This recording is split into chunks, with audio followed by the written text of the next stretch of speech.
Senado aprova 4 projetos relacionados à pauta feminina.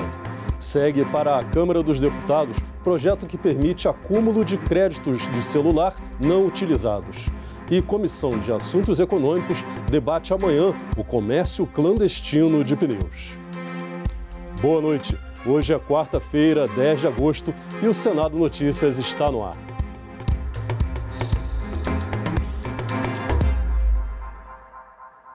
A pauta feminina teve destaque em sessão plenária na tarde de hoje. Foram aprovados 4 projetos que têm relação com saúde da mulher e reconhecimento da importância das mulheres. Os senadores aprovaram projetos da pauta feminina em comemoração aos 16 anos da Lei Maria da Penha, completados no último dia 7. Uma das propostas diminui de 25 para 21 anos a idade mínima para a autorização da esterilização voluntária. Permite que o procedimento seja feito logo após o parto e determina a oferta de métodos anticoncepcionais no prazo máximo de 30 dias. Também acaba com a necessidade de consentimento expresso de ambos os cônjuges para a esterilização. A aprovação do projeto em comento fará com que a legislação do Brasil esteja em consonância com a de países como Canadá, França, Alemanha, Argentina e Colômbia, que no caso de pessoas capazes vedam a esterilização apenas de menores de idade. O acesso ao planejamento familiar, ele pode impactar positivamente toda a sociedade, especialmente em relação aos melhores cuidados da primeira infância, a permanência das mulheres no mercado de trabalho e das nossas meninas na escola. O plenário também aprovou a criação do Programa Nacional de Navegação de Pacientes para Pessoas com Câncer de Mama no SUS. A navegação é o acompanhamento dos casos de suspeita ou de confirmação da doença, prestando orientações a cada paciente. O objetivo do programa é aumentar a rapidez no diagnóstico e o início do tratamento. Os objetivos do programa são remover barreiras rapidamente, reduzir desigualdades no sistema de saúde, fornecer informações de qualidade em tempo hábil, resolver os problemas dos pacientes de forma colaborativa, aumentar o acesso aos recursos disponíveis, descobrir as potencialidades locais e regionais, promover a tomada de decisão consciente, utilizar os recursos da instituição e da comunidade complementar através do serviço de apoio, facilitar o processo de vivência do câncer e melhorar a qualidade de vida dos pacientes. Os senadores ainda aprovaram nesta quarta-feira a criação da campanha Agosto Lilás, simbolizando o mês de proteção à mulher. A intenção da campanha é conscientizar a população pelo fim da violência contra a mulher. Entendemos também que o combate à violência contra a mulher deve ser uma premissa de todos nós e uma ação transversal, não apenas de um órgão, não apenas de uma secretaria, não apenas de um poder, mas de todos os poderes no sentido de trazer a proteção de nossas mulheres. Foi publicada hoje no Diário Oficial da União a sanção da Lei de Diretrizes Orçamentárias do ano que vem, que tem previsões de receitas e despesas e a meta fiscal. O presidente Jair Bolsonaro vetou 36 trechos do projeto aprovado pelo Congresso no dia 12 de julho. Esses vetos vão ser analisados por senadores e deputados, podendo ser mantidos ou derrubados. Sonegação de impostos e ameaça à integridade física dos consumidores num negócio ilegal que envolve milhões de reais. O comércio clandestino de pneus será debatido amanhã, às 9 horas, na Comissão de Assuntos Econômicos do Senado. A segurança de milhões de passageiros de veículos automotores depende da qualidade dos pneus. Todo cuidado é pouco. Será mesmo? Enquanto as revendedoras regularizadas pagam impostos e geram postos de trabalho, um mercado paralelo atua fora de controle, sem emissão de documento fiscal. A venda direta de pneus dos fabricantes para os transportadores sem passar pelas revendedoras abre uma brecha para a sonegação fiscal e gera severos prejuízos para o setor pneumático em geral. As denúncias encaminhadas à CAI dão conta de que cerca de 100 lojas já foram fechadas com a demissão de 1.000 funcionários. A fraude se dá de várias formas. Transportadores compram pneus em quantidade muito maior que o necessário, revendendo o excedente por valores abaixo do mercado. Pneus com pouco tempo de uso são declarados como sucatas. Venda de novos casada com reformas em empresas de recapagens. Para fechar o cerco contra essa atividade ilegal, a Comissão de Assuntos Econômicos convidou representantes do setor para uma audiência pública na quarta-feira, 11 de agosto. A venda direta ao transportador para uso e consumo é perfeitamente legal, está correto, porém, quando se vende muito além do que se consome, você está dando a chance ao transportador de fazer um mercado paralelo desses pneus que ele compra mais. Temos que encontrar uma solução, porque é uma evasão fiscal federal e estadual que está acontecendo. As operadoras de telecomunicações foram assunto hoje da Comissão de Ciência, Tecnologia, Inovação, Comunicação e Informática. Os parlamentares aprovaram mudanças nos planos de franquias e necessidade de utilização do código de operadora para ligações de longa distância. Sabe aquele plano que você contrata com a operadora de telefonia que prevê uma franquia de minutos de chamadas, de quantidade de mensagens de texto e também de navegação na internet? Pois é, se você não usa toda essa franquia no mesmo mês, você perde. O que o projeto aprovado prevê é que esse saldo possa ser acumulado e utilizado posteriormente. A abusividade se manifesta na desigualdade de tratamento presente nas relações entre os usuários e as empresas de telecomunicações, conforme destacado pelo autor do projeto. Quando o usuário extrapola o limite mensal controlado, ele é obrigado a adquirir pacotes adicionais. Por outro lado, quando o consumidor não utiliza integralmente a quantidade contratada, ele perde o direito de utilizar os saldos no futuro. Um outro projeto aprovado é o que extingue o Código de Seleção das Operadoras de Telefonia de Longa Distância. Esse código foi instituído em 1999 para estimular a competição entre as operadoras. Mas, segundo o autor da proposta, senador Jean Paul Prates, atualmente esse código representa apenas um encargo regulatório que aumenta os custos do serviço. Não faz mais sentido nenhum e, obviamente, só a gente faz é incorrer em erro quando vai ligar ou quando tem um plano antigo, quando mudou de plano e usava um código antigo e registrou os números, você acaba ligando para uma operadora que você não tem contrato e isso encarece muito a conta e, obviamente, alguma coisa inadvertido, né? A pessoa não faz porque quer.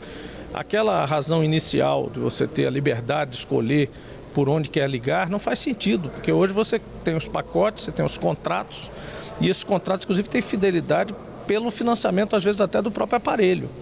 Então, não tem sentido você querer fazer uma ligação por uma operadora B se você tem um plano com a operadora A. E se você faz, normalmente você paga bem mais caro. E as operadoras têm até uma transação interna entre elas que dividem ali o custo daquilo, a tarifa é bem mais cara, enfim, o usuário sai perdendo.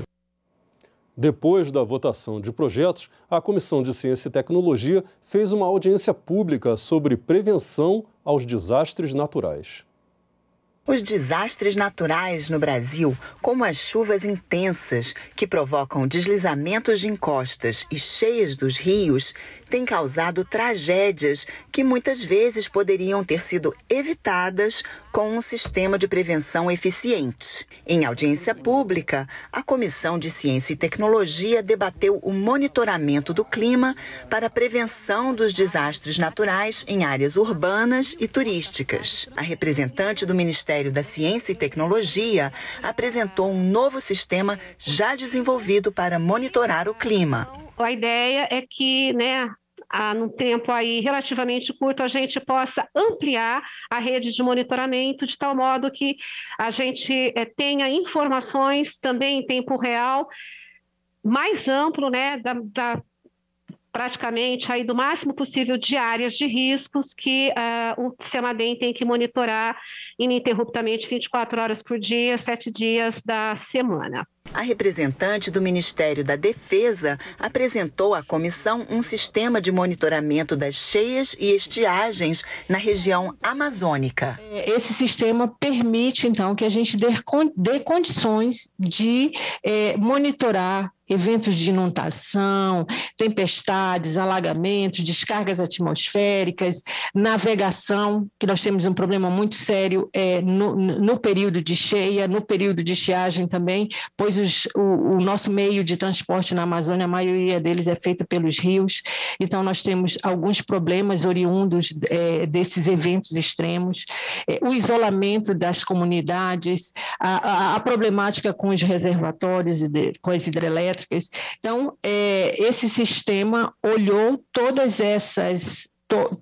essa problemática e tenta colocar para o usuário uma condição de monitorar esses eventos. A gente vê a necessidade, né, e a importância da utilização desses instrumentos de pontas aliados a tecnologias de rastreamento, né, para auxiliar nesse monitoramento, diagnóstico e modelagem. Né? Então, a gente viu, todas as apresentações mostraram essa necessidade, né, do uso das tecnologias.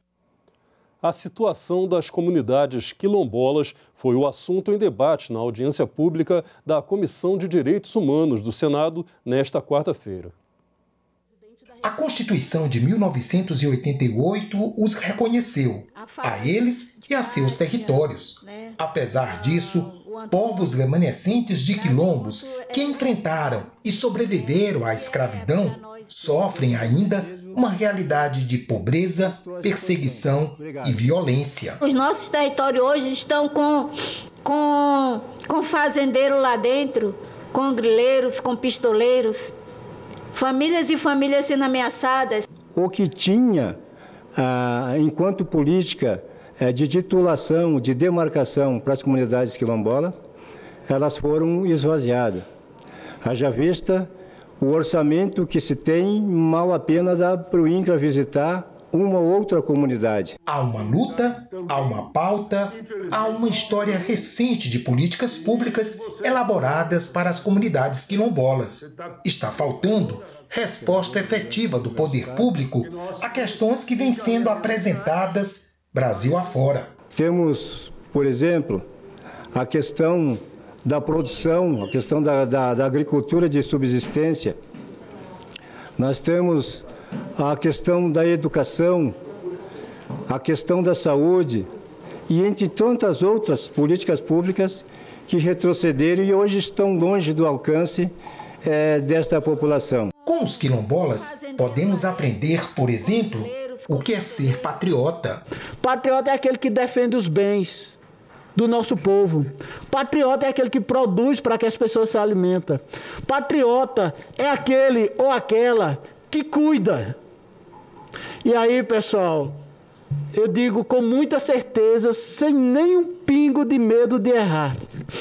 Se tem alguém que cuida, que preserva esse povo, são as comunidades quilombolas. E por que mesmo alguns deles vieram de tão longe a Brasília e ao Senado? Estamos aqui dizendo para o Estado brasileiro que existe milhões de quilombolas em todos os biomas desse Brasil, de norte a sul, plantando, produzindo alimento que vai na mesa de cada brasileiro e brasileira desse Brasil.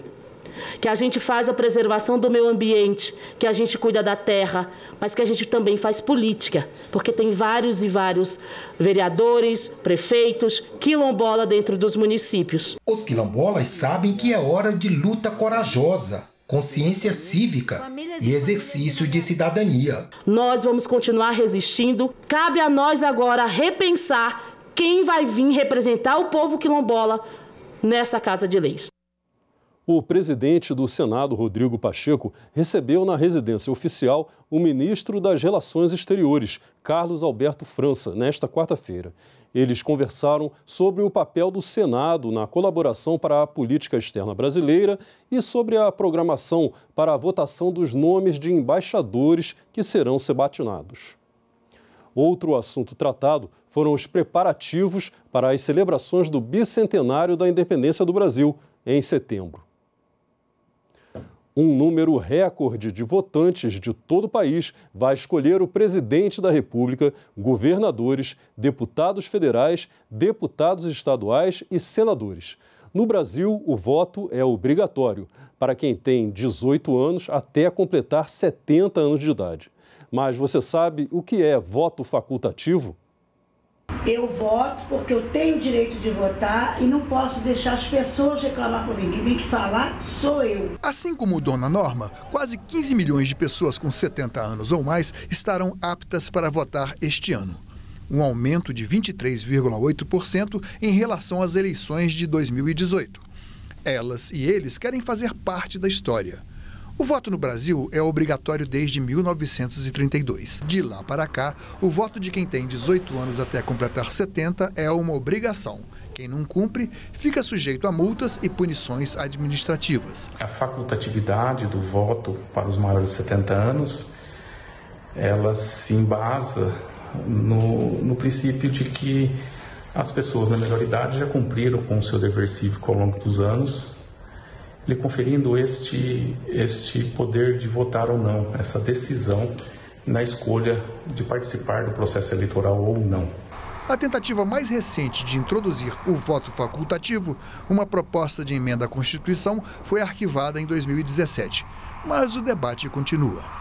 Quem é favorável à obrigatoriedade argumenta que o voto é um dever do cidadão. Ao contribuir para a participação da maioria, ele confere legitimidade à eleição e educa politicamente o eleitor. Além disso, o voto obrigatório faz parte da tradição brasileira e latino-americana e seus benefícios superam o constrangimento da obrigação de votar. O nível de informações que a pessoa tem hoje é muito superior ao que ela tinha antigamente pela evolução dos meios de comunicação.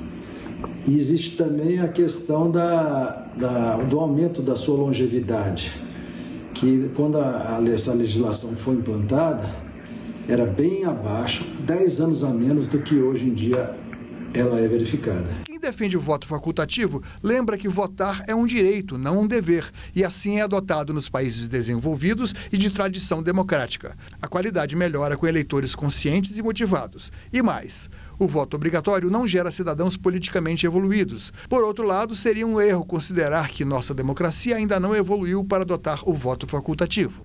Não cabe ao Tribunal Superior Eleitoral se pronunciar a favor do voto obrigatório ou do voto facultativo. O fato é que a campanha incentivando o cadastro e a regularização dos eleitores, mesmo aqueles que não são obrigados a votar, foi um sucesso. Para o secretário de Modernização do TSE, o importante é habilitar e incluir o maior número de pessoas ao processo de votação, independentemente da idade. Esse tem sido o foco das campanhas promovidas pelo tribunal. Em 4 anos, o número de jovens entre 16 e 17 anos aptos a votar cresceu de 1,4 milhão para 2 milhões e 100 mil. O estímulo é participar da democracia, é escolher os seus representantes, é participar ativamente, independente da idade, para trazer a experiência dessa população para o processo eleitoral também. Então a gente pegou tanto os jovens que estão vindo na primeira experiência como democracia, mas também os idosos que já têm uma longa experiência nisso e pode dar sua contribuição, como todos devem participar. Ficamos por aqui. Você pode rever as reportagens desta edição na nossa página na internet, senado.leg.br/tv. Muito obrigado pela sua companhia e continue sintonizado aqui na TV Senado.